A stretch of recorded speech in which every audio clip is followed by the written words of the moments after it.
Madame, Monsieur, bonsoir. Vous êtes sur BFM TV, la télé des bobards, foutaises et manigances. Nous sommes en ce 5e jour du rassemblement du Gilet jaune depuis la capitale. M'entendez-vous, Thierry ?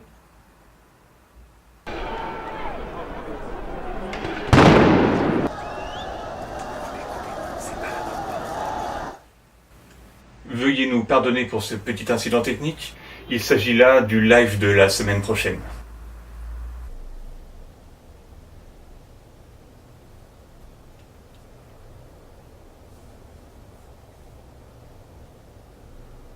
Oui, bonjour Marc. Ici, tout le monde se souvient de notre triste et célèbre Jeanne d'Arc au masculin au nom de... Oui, veuillez me pardonner Thierry, nous vous coupons un court moment pour nous remémorer ce tragique moment, ces images difficiles.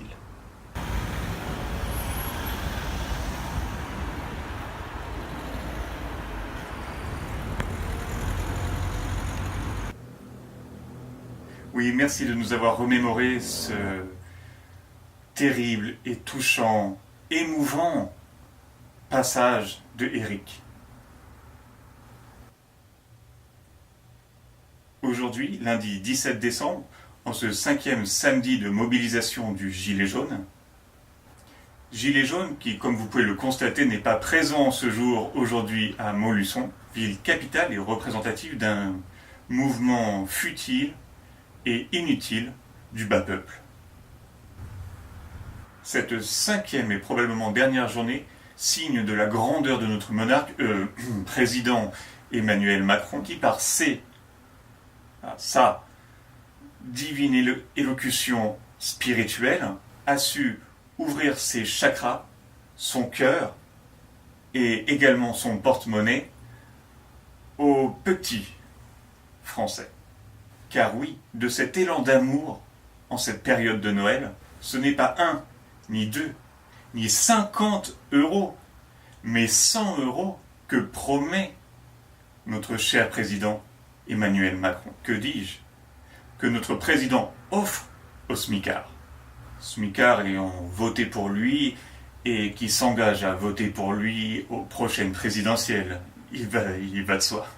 Et ce, durant le restant de son mandat ou de son prochain quinquennat.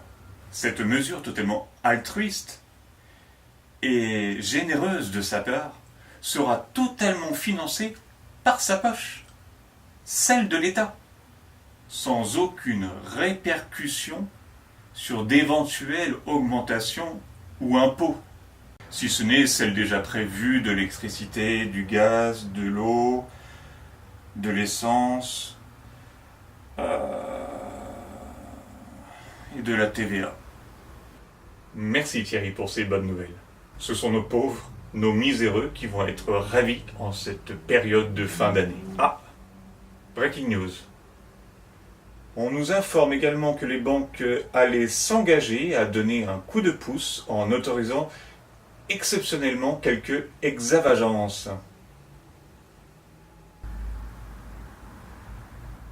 Je ne connais pas ce mot, Marc.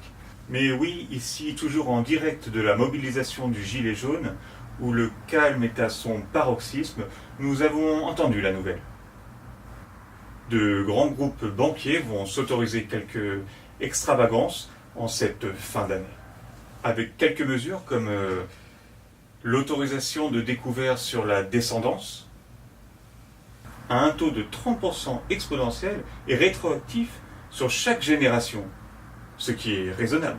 Ou encore la possibilité d'hypothéquer ses organes.